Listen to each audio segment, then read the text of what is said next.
What is up, YouTube? Dervidor Welder here, coming at you with another video. So today, this is an opinion piece. I'm going to be talking about what I call the ugly truth of welding. And if you're a welder, you know exactly what I'm talking about, and I'm sure you have some great stories on this particular subject. If you're new to welding, well, you definitely need to listen to this video because you're going to be in for a surprise. So what is the ugly truth of welding? I'm just going to put this right here. I'm going to make it quick. I'm going to try and make this simple and easy. Ugly truth of welding. 3 things. It can be summed up in 3 things. No one wants to pay to get it fixed. No one wants to pay what it costs to get it fixed. No one wants to take the time to get it fixed. Or they don't care to get it fixed correctly. Right? Those are the 3 things right there. I'll give you an example, a really good one. I went and looked at a broken excavator arm. Now, these excavator arms, for those of you who don't know, all right, are not regular mild steel. You cannot weld them with a 7018. Okay, you can, but you shouldn't. All right, we're talking big excavator. We're not talking little mini excavators. Now, we're talking the kind you use to rip up stumps and stuff, right? This is big deal stuff. I called some friends of mine who deal with this all the time. I called my friend Russ and my friend Zeus, and they do this all the time. I call them, hey, I send them a picture of it. How should I go about fixing this? Because I don't do as much of that as I'd like to. I send a picture of this arm to them. It's a broken arm. I'll probably insert that picture into this video at this point.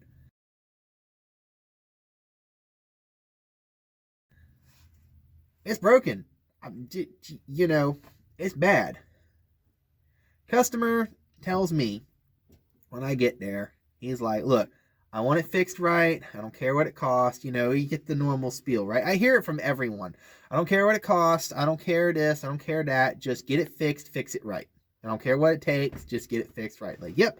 I start explaining. Here's what it's going to take to do this. And after I called my friends, I was like, here's what it's going to take to do this. All right.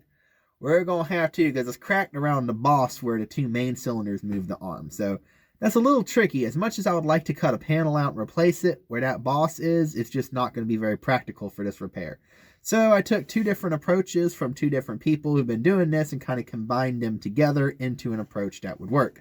So how I'm going about it is the top and bottom were straight cracks. So I would just cut out a section of that crack, well, bevel, backing plate, new piece, same on the bottom, right? Because they're straight. You can do that.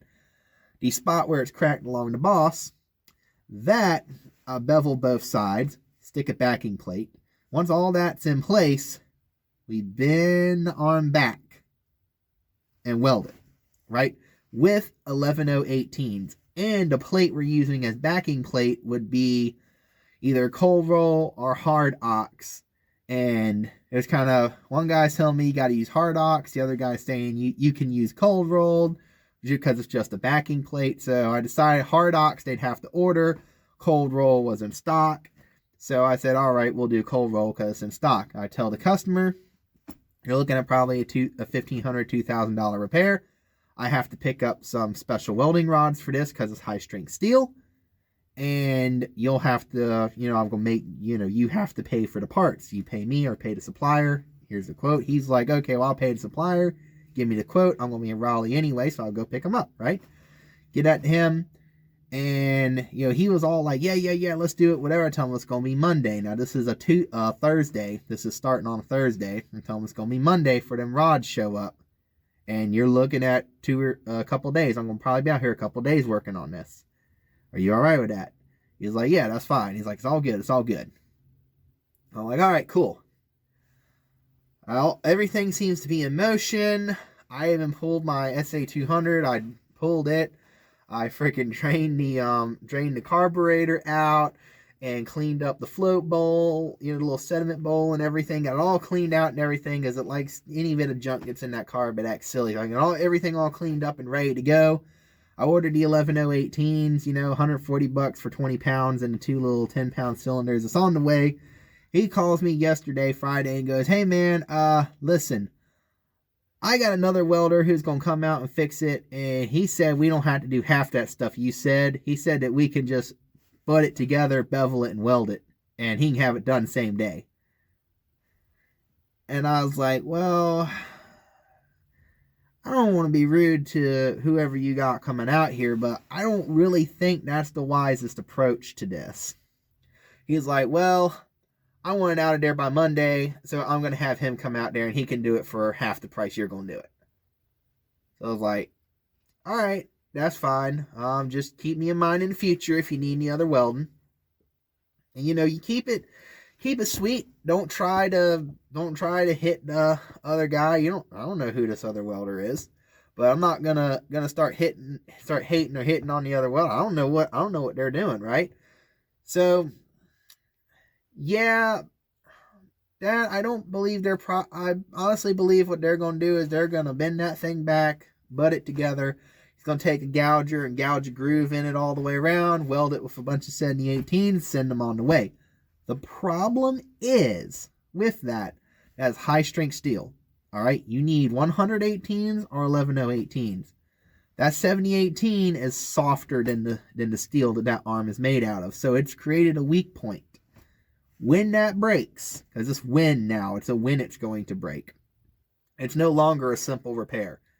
It won't a simple repair to begin with, but it's much less simple. We're talking IC weld stuff right here. We're talking cutting panels out.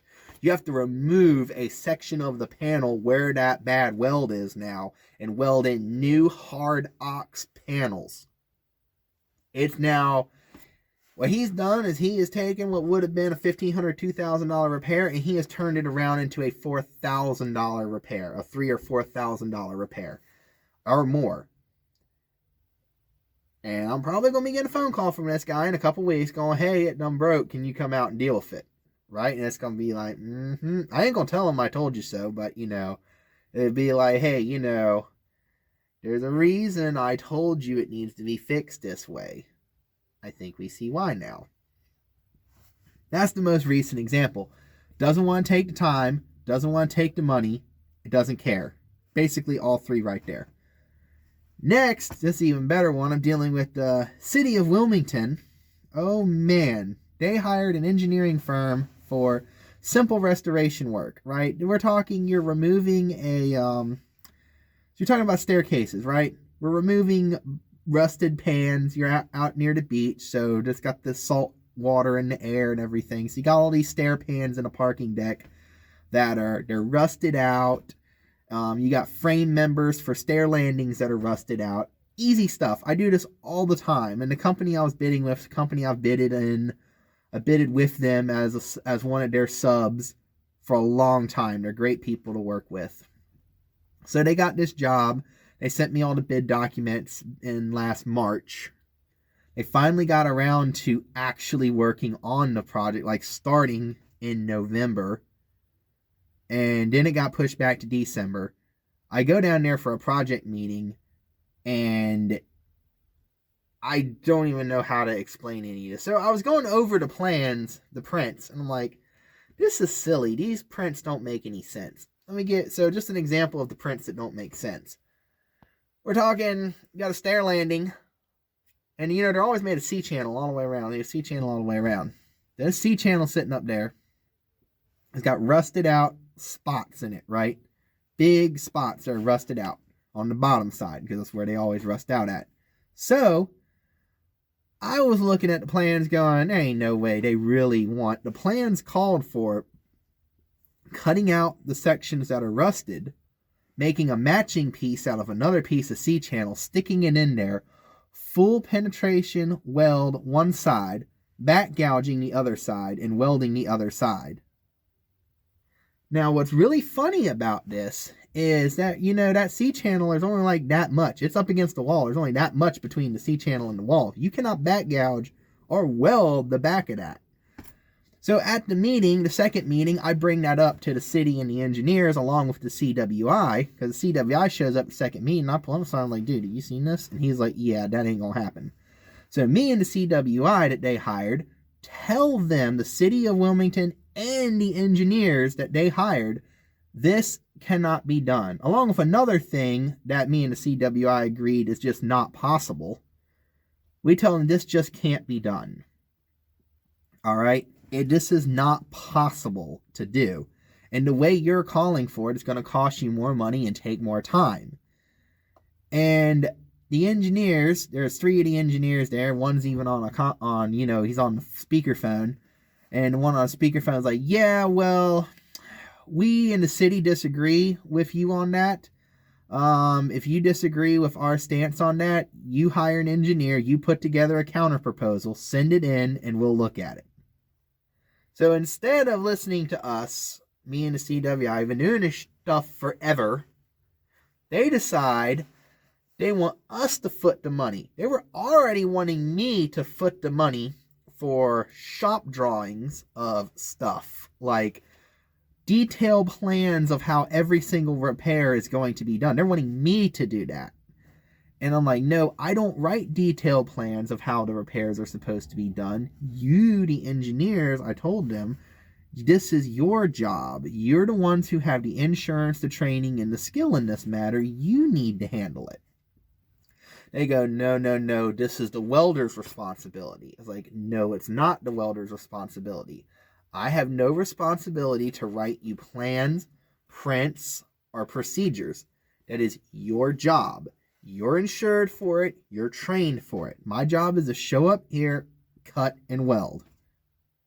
And there was just back and forth, the little, no, you need to do your job. No, we want you to do this. No, that's not my job. And there was this whole back and forth thing for a while until I eventually politely told them, I'm not doing this job. You guys want way too much from me.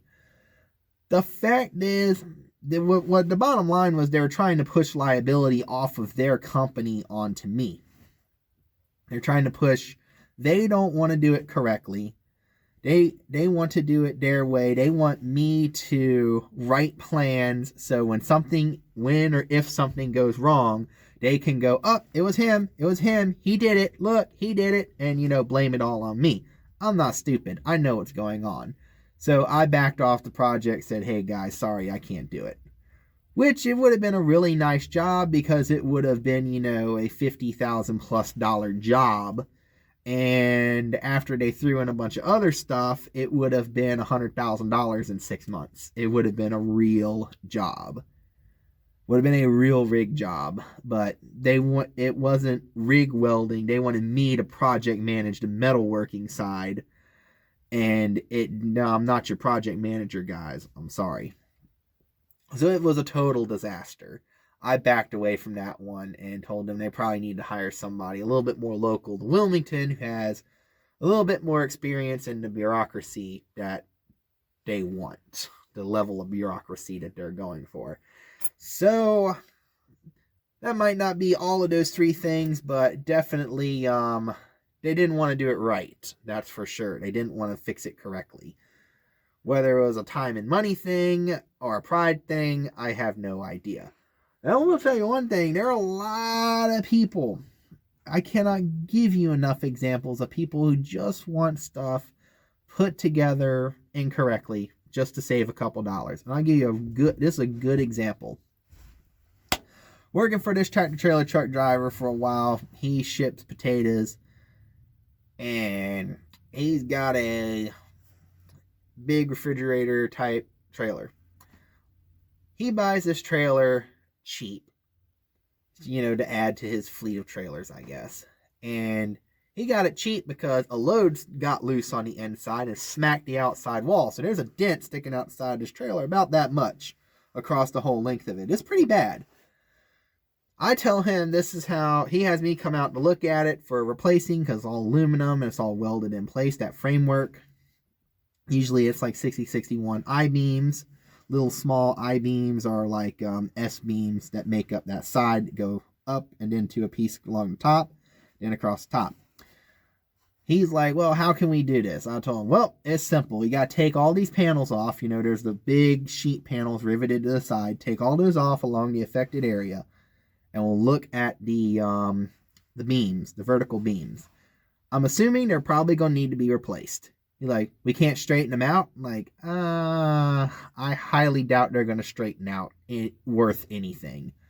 So I told him, look, this is how I think we should do it. Take all the sheets off.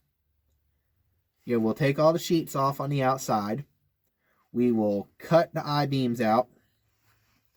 And at that point, it should all just kind of go back flat because it's in the middle.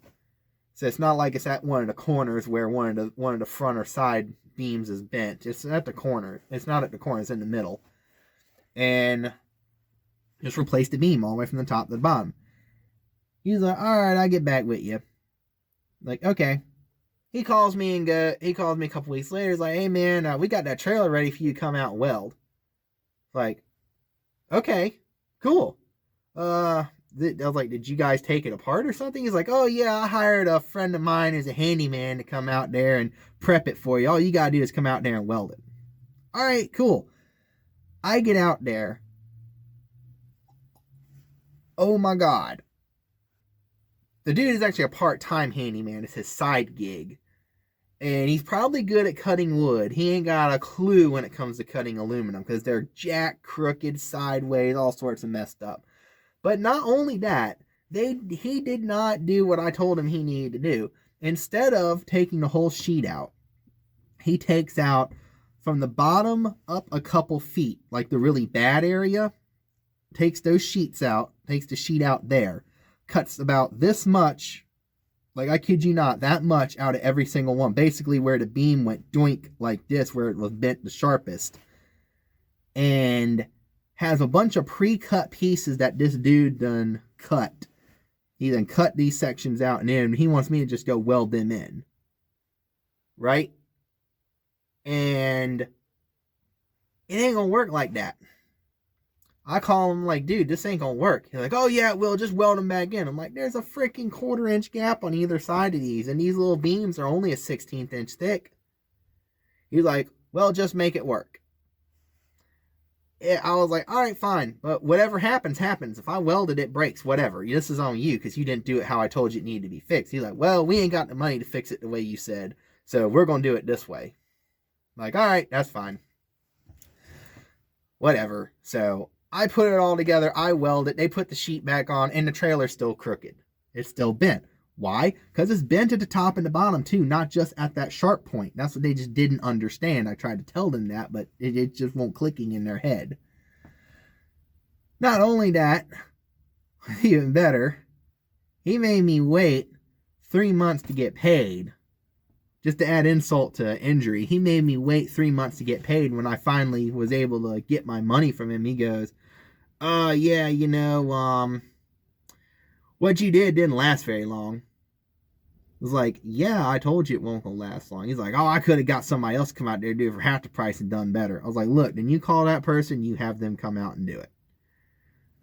There you go. There's some examples of the ugly truth of welding. If you want to start your own welding business, you're going to have to be mentally prepared for this stuff, all right? I know you want to start your business and be the Chick-fil-A of welding and be the best welder ever and have all the happy customers. It's hard. I really want to be that way, but some people just aren't going to let you do that. It really sucks. And it's very depressing. I'm not going to lie. It's really depressing when you take your time to try and do something right for a customer and try to do things correctly for them. And they don't care that you want to do it correctly. But when it breaks, it's all your fault. All right. So hopefully this is hey guys, I feel your pain. And it's hard to not become a hack. It's hard to, go, damn, that $1,500 excavator, I could have gone out there and boogered it back together for $500 and had the job. But honestly, if you want to do good work and people won't let you, you're just going to have to learn to say no and walk away. And eventually all those jobs will come back around to you and you'll be known as the guy who fixes it correctly the first time. All right. So thank you guys for watching this video. If you liked this video, please be sure to like and subscribe. And please check out my other videos too. I've got a lot of content on here. Thank you guys, and you all have a fantastic day.